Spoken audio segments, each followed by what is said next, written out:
first thing I want to tell you about people who win, who max out, they are in a much bigger hurry than the people who are average. And I'm not kidding you when I say this. They're in a bigger hurry to get to their destination, to get to their outcome. Their pace is faster. They walk faster. They talk faster. And their expectation when they're going to arrive at their destination is sooner.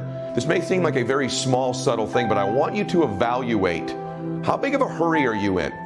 Because there's something to be said about how close you think you are to a goal and how fast you will run to get to the finish line. Let me give you an example of that. If you and I started out right now and we had a 26-mile marathon to run, right? In our minds, it was 26 miles. And we were going to race each other.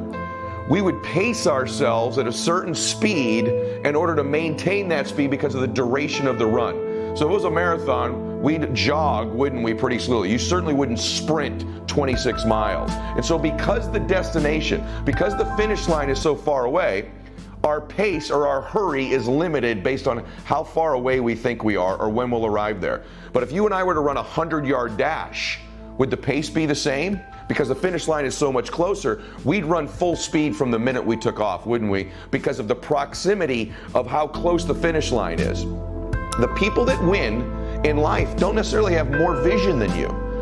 See, it's not a lack of vision always that means that you are going to lose. It's a lack of a type of vision, which is depth perception. You think you're further away from the outcome, and so you pace yourself like it, and you jog all the time throughout your life. The people that win may have a bigger vision, but they have accurate depth perception. They understand how close their goals are, how close their outcome is, and they're constantly in a sprint to get there throughout their day. That means consequently, they get started earlier and they finish later. They get up earlier. Throughout the day, they're in a bigger hurry to get to the places they need to be because the finish line in their mind is so much closer.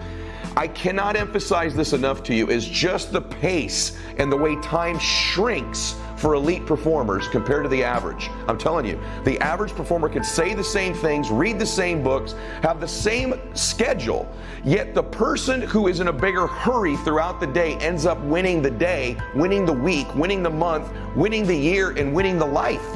Your brain is the most powerful weapon in the world. Once you put away your phones and your computers and all that we have nowadays, yeah, it's great.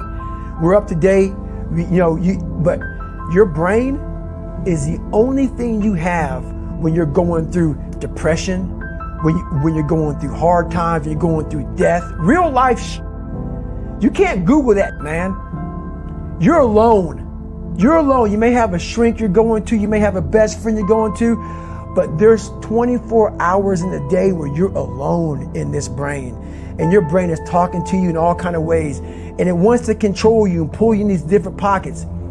If you can't control your own brain and your brain controls you, you got to tell your brain where you want to go and how you want to go and how you want to get there. You got to control it. If not, it's over.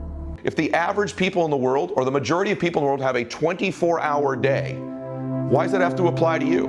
Many years ago, I discovered, have you ever had a day where in 4 or 5 hours, you got more in the first 4 or 5 hours done or accomplished in your day than you had in a normal day? You ever have a 4 or 5 hour window, a 6 hour window, like you go, I've got so much done in these 6 hours, it's more than I get done in an average day. And what I found out was max out elite performers, people that perform at the highest level, they get more done in a 6 hour window than most people get done in a day. And here's why.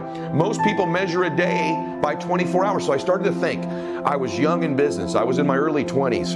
And one of the things that was held against me by other people is you're too young to win. You don't have enough experience. You just haven't have enough days of experience in your life, enough days in business to win. And I thought, well, how can I fix that? And here's how you can fix that. And I've adopted this now for almost 30 years. I want the average people I compete against to think they have a 24-hour day.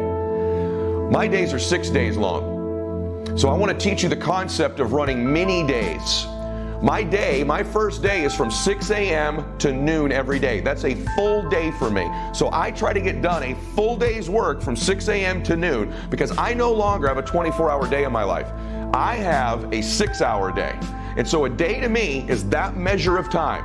It altered the complete direction of my life. It transformed who I am. So now from 6 a.m. to noon is a day. That's my first day.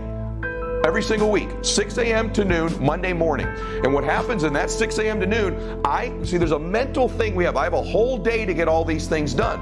And so we stack and dictate and schedule our day over that 24-hour window of time. You'd be surprised if you shrunk the day to 6 hours, you can get the same things done in those 6 hours you used to get done in 24. From noon to 6 p.m. is my second day. And in that second day, I fill it up with a full day's worth of fun, memories, meetings, phone calls, you name it, meetings with my relationships in my life. In that 6-hour day, I pack out another day. From noon to 6 p.m., I fill that day up. And my third day is 6 p.m. to midnight. And in that 6 p.m. to midnight, same thing. My relationships, my meetings, my phone calls, my emails, the work I do is a third day. And so what happened was, when I was in my early 20s, I went from having 3 days in the same window of time when the average person had 1. And I started to accomplish triple what the average person was accomplishing. Now, once again, you stack up 3 days in 24 hours over a week, a month, a year. In just 1 year, I end up with over 1,000 days, and I'm competing against people who only have 365.